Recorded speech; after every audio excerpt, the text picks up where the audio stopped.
Hi guys, I'm Allison. Today I'm going to be showing you how to make a story terrarium. What you'll need is stuff that you could probably find around your house. A jar, a clear jar. I got a big one because my items were kind of big. Then I went outside and picked up a bunch of rocks from my landscaping. I picked up mostly black for this. So you just fill the bottom of that.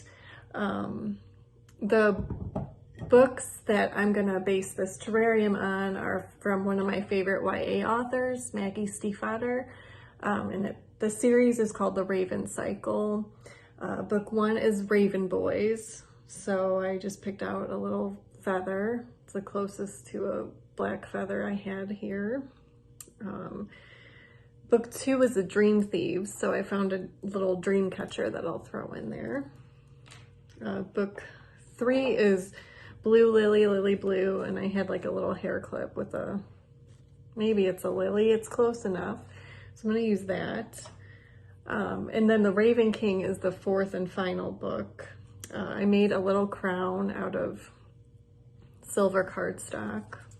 I'll use that. And then I had a little buck Lego that I'm gonna put in there. There's a picture of a buck on the cover. You'll see I'll add those to the end of this video. I have kind of a blue theme going on. I didn't really mean to do that. It's not supposed to be all matchy-matchy. But yeah, you just pick items that are related to the book or the story that you want to tell in your terrarium. So I'm going to go ahead and put that together and I will see you soon.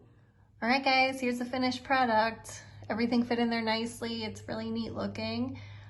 Make sure you check out this book series. Again, it was The Raven Cycle by Maggie Fator, and I will go ahead and drop the title and her name at the end of this video so you can check it out on one of the online book services that we have at reddicklibrary.org.